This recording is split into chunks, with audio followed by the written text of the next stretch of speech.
Lors d'une mitose, une cellule donne deux cellules filles identiques génétiquement entre elles et à la cellule mère, ce qui nécessite le doublement préalable de la molécule d'ADN de la cellule mère. Alors, la réplication de l'ADN a lieu lors de la phase S, c'est-à-dire la phase de synthèse qui se situe au moment de l'interphase.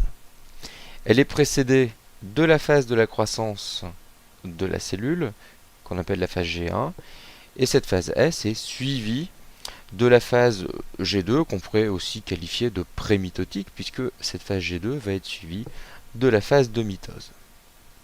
Alors, quel est le grand principe de la réplication de la molécule d'ADN? C'est-à-dire, grosso modo, comment passer d'une molécule d'ADN à une chromatide, à une molécule d'ADN à deux chromatides.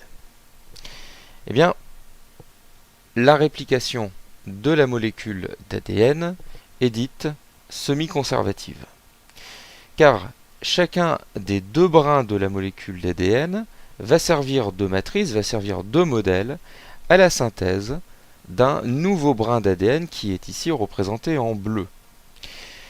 Donc, la réplication va permettre la formation de deux copies identiques d'une molécule d'ADN, chacune constituée d'un brin de la molécule de départ et d'un brin nouvellement synthétisé. Intéressons-nous maintenant au mécanisme moléculaire de la réplication de la molécule d'ADN. Alors, tout d'abord, un bref rappel sur la structure de la molécule d'ADN, comme vous l'avez vu en seconde. Donc la molécule d'ADN est une molécule double brin, c'est-à-dire elle est constituée de deux brins ou de deux chaînes s'enroulant l'une autour de l'autre à la manière d'une double hélice. Ces brins sont reliés entre eux au niveau d'éléments qu'on appelle les bases azotées, qui sont l'adénine, la thymine, la guanine, la cytosine. L'adénine étant complémentaire de la thymine, c'est-à-dire qu'en face d'un A, nous avons toujours un T, et en face d'un G, nous avons toujours un C. Les montants sont constitués d'un squelette de phosphate et de désoxyribose, et le complexe formé, le triplet composé d'un phosphate, d'un sucre et d'une base azotée, est ce qu'on avait appelé un nucléotide. Alors un certain nombre d'expériences et d'observations ont permis de comprendre quel était le mécanisme moléculaire de la réplication de l'ADN. On va voir ça avec une animation. Alors la réplication d'une molécule d'ADN va nécessiter une enzyme qu'on va appeler une ADN polymérase. Et cette ADN polymérase, en fait, associée à une autre enzyme qui est juste devant elle qu'on appelle l'hélicase, eh bien, va ouvrir, va séparer les deux brins de la double hélice à différents endroits qu'on va appeler des yeux de réplication. Alors observons ceci sur l'animation.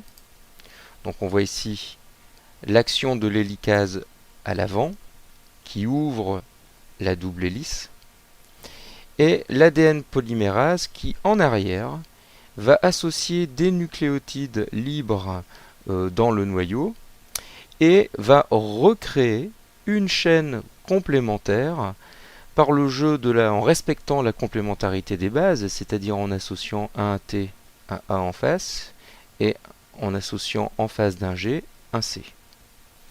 Donc, il y a ici ce qu'on appelle un complexe enzymatique composé d'une hélicase et d'une ADN polymérase qui va permettre de faire la réplication.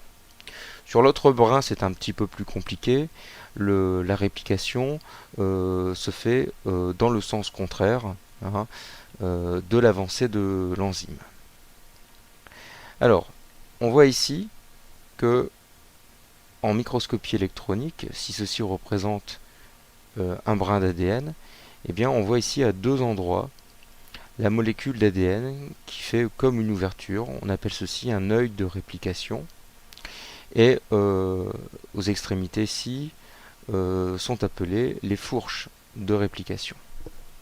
Eh bien, ces yeux de réplication vont se propager de part et d'autre Et finalement, la molécule d'ADN va être totalement répliquée quand les yeux de réplication vont se rejoindre. Donc on va voir ça sur l'animation. Donc on voit là-haut les yeux de réplication qui progressent. On voit ici l'enzyme qui réalise la réplication.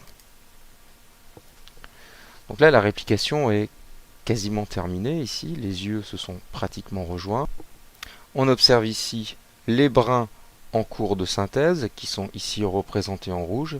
Et on voit très bien ici que l'ADN polymérase va associer donc les nucléotides libres pour former un nouveau brin d'ADN par complémentarité avec les nucléotides du brin matrice, pareil complémentaire de T et C de G. Alors, les deux molécules d'ADN identiques ainsi obtenues vont rester accrochées l'une à l'autre par le centromère. Et donc la réplication va permettre le passage dans la cellule de chromosomes à une chromatide, à des chromosomes à deux chromatides. Observons l'action de l'enzyme polymérase.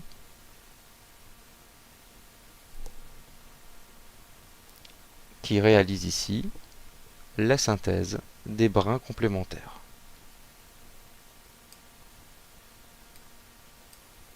Terminons l'animation. Les yeux ici vont se rejoindre.